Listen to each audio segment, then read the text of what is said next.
Deus Domini, nunciavit Maria. Conhecer e amar Cristo como discípulo amado. Mais uma vez nós estamos aqui na nossa comunidade, nesse vídeo formativo, chegando até você que é um dos nossos líderes, para que você possa crescer na fé, no amor e na sabedoria, para conduzir bem aquela missão que o Senhor te confiou. Então seja bem-vindo a mais um vídeo do nosso canal. Deus te abençoe. Como nós sinalizamos, essa segunda formação seria relacionada à capacitação técnica das nossas lideranças. Algumas dicas de como nós trabalharmos de uma maneira mais organizada e mais produtiva do ponto de vista humano. Claro que nós teremos uma série de formações que vão abordar as dimensões também doutrinária, espiritual, mas agora nós estamos falando de uma dimensão humana e necessária para as nossas áreas na nossa comunidade. Então, o tema da nossa formação de hoje é motivação. E dentro desse tema, motivação, que é um tema gigantesco, a gente escolheu trabalhar sobre a organização do ambiente favorável para manter os nossos membros motivados. Então, o tema da nossa formação é motivação, organizando um ambiente favorável. Vamos iniciar então. A primeira coisa que a gente precisa entender é o que é motivação. Mas essa não vai ser uma pergunta fácil de responder, porque motivação pode ter vários sentidos, vários significados. Então, ao longo do vídeo, ao longo dessa formação, nós podemos entender um pouco mais o que é motivação. Uma segunda pergunta é: o que nos faz dizer que alguém está motivado? Você já pensou sobre isso? Qual é o grupo de comportamentos que uma pessoa manifesta quando ela está motivada? E como uma pessoa motivada se comporta? Então, nós poderíamos dizer que comportamentos do tipo chegar no horário marcado, cumprir as solicitações feitas pelo coordenador, fazer sugestões, saber lidar com críticas, ser proativo e oferecer ajuda, são comportamentos de uma pessoa motivada? Talvez isso seja o sonho de todo coordenador líder para a sua equipe. Mas como iniciar o processo de motivação na vida de uma pessoa? Então, nós podemos continuar fazendo perguntas do tipo: todo mundo já é motivado por natureza? Tem pessoas que nascem mais motivadas do que outras? Isso é uma questão de pessoa para pessoa? Ou a gente pode trabalhar para que mesmo aquelas pessoas que não são motivadas se motivem? As formas de agir de uma pessoa nos levam a dizer que ela está motivada? E aí a gente vai entender, por exemplo, se a motivação é fruto de várias relações que ela estabelece com Deus, com ela mesma e com o próximo.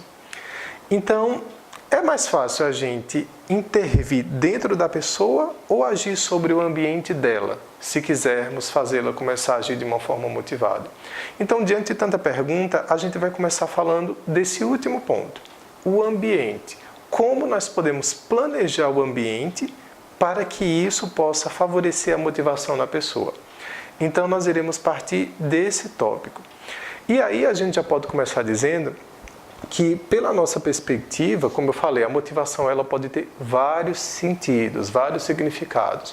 Mas a gente vai trabalhar aqui de uma premissa, que a motivação ela é um processo de organização do ambiente para alguém, para que esse ambiente possa influenciar positivamente no comportamento dela. Vamos pensar, por exemplo, se você chegar numa sala de aula com cadeiras bagunçadas, papéis pelo chão, paredes riscadas, é ou não é mais provável que esse ambiente faça com que você se sinta disposto a jogar um papel no chão? Mas imagina se você chega numa sala em que as cadeiras estão todas arrumadas, as paredes estão pintadas sem qualquer tipo de risco, o ambiente está limpo, cheiroso, arrumado. É ou não é verdade que esse ambiente vai favorecer que você jogue o papel no cesto de lixo? Então, nós iremos falar nesse momento do papel do ambiente na motivação dos nossos membros que você, líder, pode organizar bem. Então, o que envolve esse ambiente? Nós vamos falar aqui de 7 tópicos, inicialmente, que você precisa cuidar para que você possa tornar os membros que você coordena mais motivados. Então, o primeiro tópico são as outras pessoas. Por exemplo, se a sua reunião ela precisa acontecer com 15 pessoas e na primeira reunião vão 15, na outra vão 5, na outra vão 10, na outra vão 12, na outra vão 7, e você nunca tem um grupo definido para essa reunião, a ausência de determinadas pessoas pode influenciar negativamente nas outras. As pessoas podem ficar desmotivadas porque elas não vão ver quem deveria estar lá. Então, isso vai ser um ponto que pode desmotivar as pessoas. Por outro lado, se você, por exemplo, mantém essa equipe funcionando com todas as pessoas que de fato devem estar lá, a presença de todos os membros, ainda que sejam poucos, por exemplo, 3 pessoas, digamos que a sua equipe só tem 3 pessoas, então ela vai, se uma pessoa chega lá e vê que todo mundo também está presente, isso também pode manter essa pessoa motivada para estar lá nas outras reuniões. Segundo ponto do ambiente é o local da reunião. Fatores diversos podem atuar como motivadores. Se o ambiente vai estar muito quente, ele influencia. Se o ambiente vai estar muito frio, se ele vai estar ventilado ou sufocado, abafado, se ele vai estar iluminado ou escuro, se ele vai estar limpo, sujo, arrumado ou desarrumado. Esses fatores ambientais, eles também influenciam na disposição que a pessoa vai ter para estar motivada ali, naquele local. Dia e hora da reunião é o terceiro ponto, é o terceiro tópico, porque na verdade, quando nós falamos do dia e da hora, nós precisamos entender que nem sempre nós vamos ter o melhor dia, o dia em que todo mundo vai achar maravilhoso, o horário que todo mundo vai achar maravilhoso. Mas nós podemos, por exemplo, eleger o dia e o horário que a maioria possa e que aqueles que não são maioria podem se sacrificar para estar presentes. Mas é muito interessante nós escolhermos dia e hora fixo para as nossas reuniões em que a maioria possa participar. E aqueles que não podem, possam fazer um sacrifício para estarem presentes. Mas a área, a equipe, o ministério, a formação, não pode ficar sem reunião porque não se chegou a um consenso. Então, tem que ser definido o dia e a hora da reunião, fixos. Quarto ponto é o comportamento do líder. Você que está à frente do ministério, da equipe, ou de qualquer outra área da comunidade, precisa entender que, como líder, todo o seu ser vai ser alvo de observação das pessoas. As roupas que você usa, eu não estou falando aqui de roupas de grife de marca, eu estou falando se as suas roupas vão ser roupas adequadas, que vão inspirar as pessoas a estarem concentradas. Se uma coisa é você chegar vestido de uma maneira modesta, outra coisa é você chegar com uma roupa provocante ou decotada, enfim, coisas do tipo. Então, na verdade, as suas roupas vão influenciar na motivação das pessoas, seus gestos vão influenciar na motivação das pessoas, as expressões que você usa, as suas reações, a sua capacidade de se organizar e também o seu nível de segurança. São aspectos do comportamento do líder que vão motivar mais ou menos as pessoas. Vai depender da forma como você vai agir. Então é importante que você pare para se observar em relação a esses pontos e tente coordená-los da melhor forma possível. Quinto ponto é a relevância dos assuntos que vão ser tratados na reunião e a forma do líder moderar a reunião para não fugir do assunto. Porque, na verdade, é normal que num grupo de várias pessoas, em alguns momentos haja tendência de fugir do assunto, de entrar em assuntos paralelos, de assuntos que não são tão importantes ou relevantes entrarem na pauta da reunião. E o líder precisa, de uma maneira moderada, por exemplo, escolher assuntos que de fato são relevantes para aquela reunião, ou seja, ele tem que fazer uma pauta. E ao longo da reunião, à medida que as pessoas forem participando, porque é bom que elas participem, o líder ele tem que ter cuidado para não fugir do assunto. E além de não fugir do assunto, você moderar a fala daquelas pessoas que são, digamos que desequilibradas. Por exemplo, pessoas que falam demais e que podem atrapalhar a reunião, ou pessoas que falam de menos e que você precisa da opinião delas. Então, quando a gente fala desse ponto, é necessário realmente moderar esses aspectos que eu acabei de falar. Então, com um certo jogo de cintura, você consegue trabalhar para que aquela pessoa que fala muito não domine tanto a reunião, aquela pessoa que fala pouco se manifeste um pouco mais e o assunto da pauta não fique para trás. Você também não pode demorar tempo demais em um tópico, sendo que você tem, por exemplo, 5 tópicos para discutir. E é interessante você coordenar bem o tempo em que você vai discutir cada um deles. Outra coisa que já está dentro, talvez seja um desdobramento desse ponto anterior, é a pontualidade, tanto do horário de começar quanto do horário de encerrar. Você vai perceber que tem pessoas que são sempre pontuais e até chegam antes do tempo. E começar a reunião tarde, depois do tempo, não é indicado, porque você vai fazer com que essas pessoas que são pontuais, com o tempo desanimem, não vão ou então parem de ser pontuais. Então, pontualidade para iniciar, com a quantidade de pessoas que estiverem lá. Se estiverem 2 ou 3 pessoas, já é interessante, a depender da regra, que se inicie. O encerrar também precisa ser pontual, porque é normal que as pessoas fiquem cansadas e a reunião ela não pode ser muito prolixa, ou seja, você não pode enrolar muito para chegar numa mensagem, porque senão as pessoas também vão ficar desmotivadas. Então, o encerramento da reunião ele precisa ser de uma maneira pontual também. E o 7º ponto é o líder demonstrar preocupação com os seus membros. E isso é uma coisa que não pode ser uma espécie de obrigação ou de regra mecânica. É necessário que seja de uma maneira muito tranquila, muito na relação do dia a dia mesmo. Então, por exemplo, o que o líder pode fazer para demonstrar preocupação com seus membros? Vamos pensar, por exemplo, em lembrar datas importantes. Organizar o ambiente físico, pensando no mínimo de conforto possível para aquela reunião. Então, que o ambiente esteja limpo, que as cadeiras estejam organizadas, se for possível ter algum cartaz motivador, alguma imagem que possa de alguma maneira chamar a atenção das pessoas, uma dinâmica que possa favorecer o entrosamento das pessoas. E aí essa dinâmica pode ser uma dinâmica de quebra-gelo, pode ser uma dinâmica de entrosamento que não leve muito tempo, no máximo alguns minutos, 2, 3, 4, 5 minutos no máximo. Vai depender do tempo total da reunião. Se não for conveniente, não precisa usar dinâmica, mas que pelo menos você faça com que o ambiente seja minimamente confortável. E você possa também favorecer o entrosamento entre os membros. Então, demonstrar preocupação com os membros envolve esses pontos.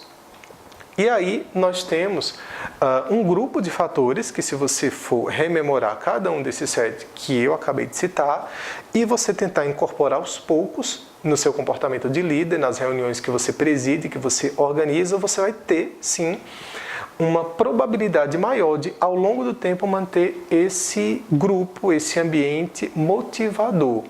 Eu entendo que existem vários aspectos que podem atuar como motivadores. A dimensão espiritual, a oração, a conversão de cada pessoa, a busca de Deus. Uma série de fatores que ultrapassam o que eu estou falando, mas entenda que nós estamos aqui falando do que você pode organizar no ambiente para tornar esse ambiente motivador, desde questões físicas até questões de pontualidade. Então, realmente, esses 7 pontos são essenciais para que você comece a organizar nas suas reuniões e perceba o efeito no comportamento das pessoas. Então, vamos tentar colocá-los em prática. Falando da organização do ambiente, que pode atuar como motivador no comportamento dos nossos membros, nós vamos falar de uma questão chamada manejo do ambiente. Manejo, a gente pode estar entendendo como modo de preparo. Por exemplo, se você tem que preparar um bolo, uma torta, e você tem um grupo de ingredientes para usar, não basta só ter os ingredientes, você precisa saber como preparar esses ingredientes da forma correta para que aquele preparo saia bem feito. Então, não adianta você ter uma série de informações de como organizar o seu ambiente e não conseguir preparar da forma certa. Então, a gente vai falar agora sobre como manejar esses pontos que nós falamos anteriormente de 3 formas. Nós vamos falar de 3 momentos. E aí você vai precisar guardar essas 3 palavras. Nós vamos falar dos antecedentes, do monitoramento e do consequenciamento. Agora a gente vai focar mais no ponto dos antecedentes. O que é que são antecedentes? Coisas prévias que você precisa ter pré-definida para que a reunião da equipe funcione bem, para que a reunião do ministério, para que a sua formação funcione bem. Então, definindo algumas coisas previamente, você vai ter uma probabilidade maior de tornar esse ambiente também mais motivador. Então, vamos lá, falar dos antecedentes. Os estímulos que podem atuar como motivadores que você vai organizar, eles, digamos que são diversos, e a gente vai citar aqui alguns. Então, o líder ele precisa estabelecer previamente algumas condições para influenciar o interesse dos membros pela própria área, pelas atividades da sua equipe. Então, um primeiro ponto que eu gostaria de citar é instruir e fornecer material de apoio para a tarefa que você solicitou. A coisa mais básica que você pode fazer diante de uma tarefa que você solicitou é, por exemplo, dar uma pequena lista de tarefas, para que a pessoa possa usar como uma espécie de roteiro. Então, Na verdade, qualquer líder pode, por exemplo, diante de uma tarefa que você solicita para um membro, para um grupo de membros, primeiro preparar uma listinha detalhando tópicos, ações que essa pessoa precisa fazer, prazos que ela precisa cumprir. Então, o mínimo que você pode fazer nesse aspecto é dar uma lista de tarefa para as pessoas, que pode ser escrita, enviada em uma folha impressa ou mandada via internet. Então, instruir e fornecer material de apoio. Mas é necessário também entender que algumas tarefas, a pessoa que recebeu a tarefa precisa de algum material de apoio para que ela possa executar aquela tarefa, que pode ser um vídeo que explique, que pode ser um livro, que pode ser um capítulo de um livro, que pode ser qualquer tipo de material de apoio que dê a ela um suporte para ela fazer. Às vezes, essa instrução pode vir de uma outra pessoa que você pode pedir para ela conversar, para que ela se sinta mais segura no desenvolvimento daquela tarefa. Eu não tenho, na verdade, como dizer ponto por ponto, porque isso vai depender muito do que você vai solicitar à pessoa. Mas é interessante que você forneça material de apoio, instrua bem para a tarefa que você solicitou. Se você não fizer uma boa instrução, a pessoa ela pode interpretar equivocadamente o que você pediu e não cumprir o que você pediu. Mas aí não foi necessariamente só por culpa dela, foi porque você também não instruiu bem. Não foi claro. Segundo ponto, monitorar constantemente o desenvolvimento da tarefa confiada a cada membro.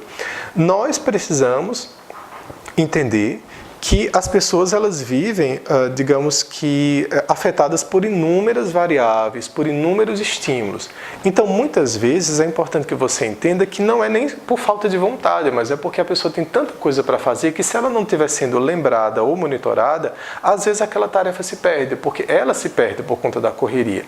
Então, até ela ter a capacidade de organizar bem, né, as próprias tarefas, é interessante que você, como líder, monitore constantemente, que pode ser, por exemplo, digamos que você deu uma tarefa que deve ser entregue daqui a 15 dias. Então, a cada 3 dias, você manda uma mensagem para a pessoa perguntando como é que está o desenvolvimento da tarefa.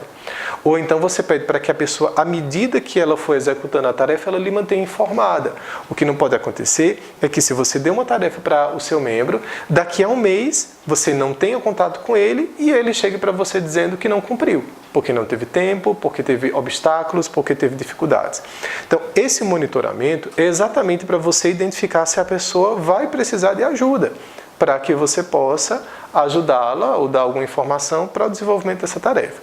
Então, monitorar a pessoa depois que você der a tarefa. Não precisa ser um monitoramento sufocante, mas que pelo menos faça ela lembrar ou lhe manter informado do que você pediu.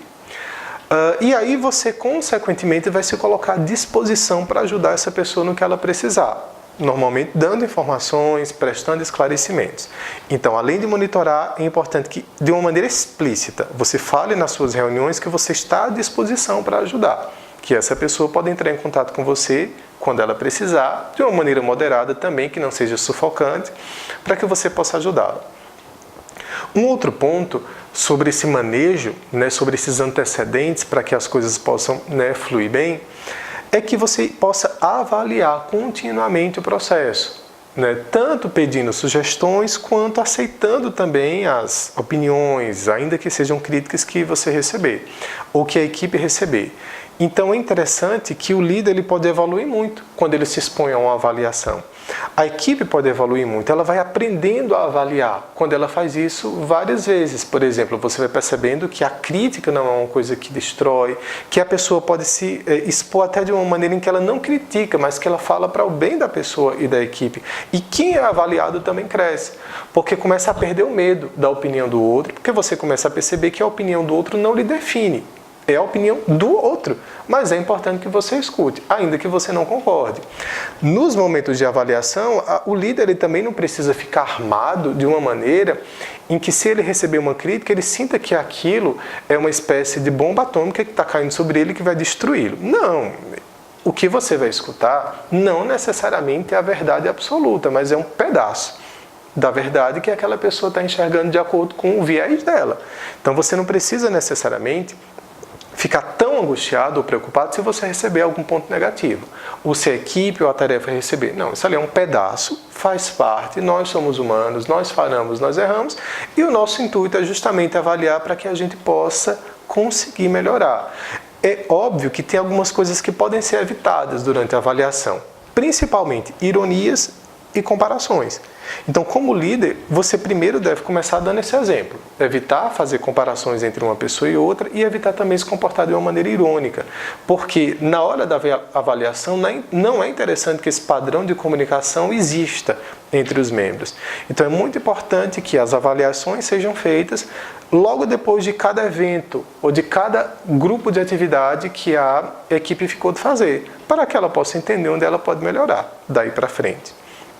Essa avaliação pode ser enviada, eles podem responder e mandar o formulário respondido para você, mas essa avaliação de preferência deve acontecer presencialmente, com todos. Um outro ponto, como eu já falei, mas eu queria reforçar, é que os dias e os horários das reuniões precisam ser fixos, para que a equipe possa criar, digamos que, o hábito de estar presente e criar também um compromisso. Outro ponto extremamente importante é que você, como líder, precisa definir quem realmente você pode contar na sua equipe.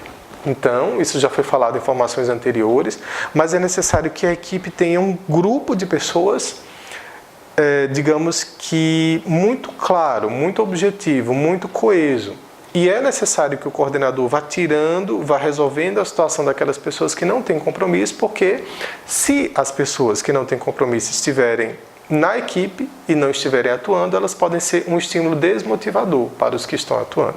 Então é muito importante definir com quem realmente você vai poder contar. E não se preocupe com números, porque até onde eu sei, isso nunca foi um problema para Deus. E definir a situação de quem não tem disponibilidade. Uma coisa é não ter tempo, outra coisa é não ter disponibilidade. Algumas pessoas não têm tempo, mas elas têm disponibilidade. O que é que significa dizer? Que disponibilidade não é a ausência de tempo, é a ausência de vontade, de boa vontade, de entrega para Deus, para a equipe, para a obra, para a missão. E aí, quando você identifica que alguém não tem disponibilidade para o serviço, que ela não está entregue, que ela não quer doar ou fazer sacrifícios, é necessário que essas pessoas sejam corrigidas.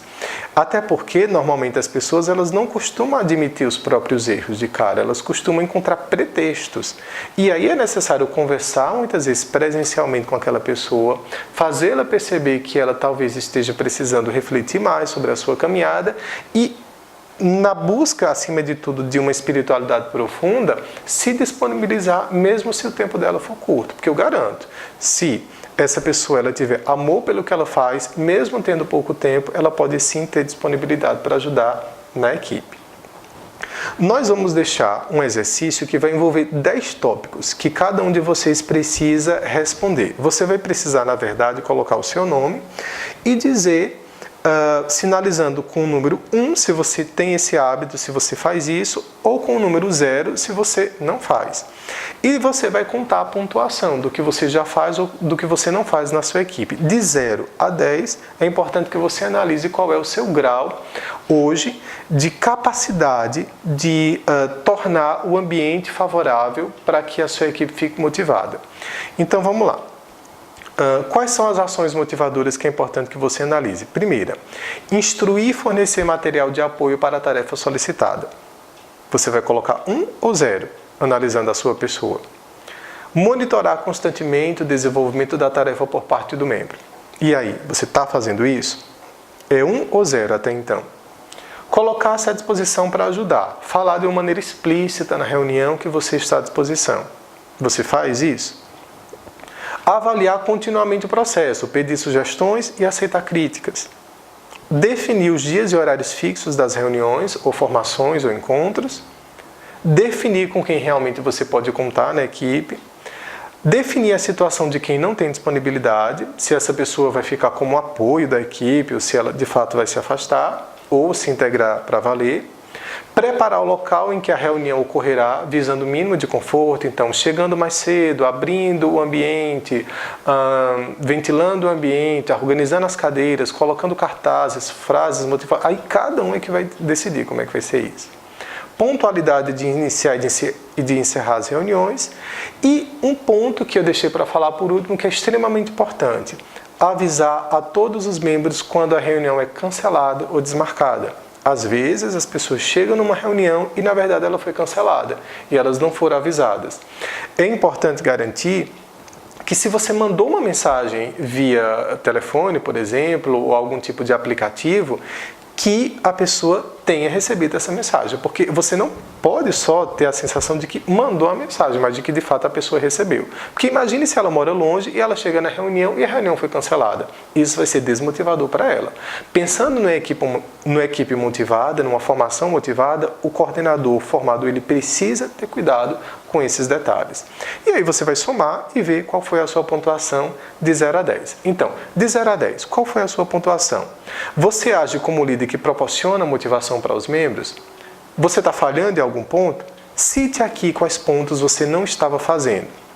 Acha que você pode melhorar em algum ponto citado? Fale melhor sobre isso. Então, vamos fazer esse exercício e no nosso próximo encontro presencial nós vamos debater esse assunto. Mas que Deus te abençoe e que esse ensino de hoje possa trazer muito crescimento e, acima de tudo, capacitar você para tornar o seu ambiente motivador. Deus abençoe e nós vamos continuar unidos em nome do Pai, do Filho e do Espírito Santo. Amém.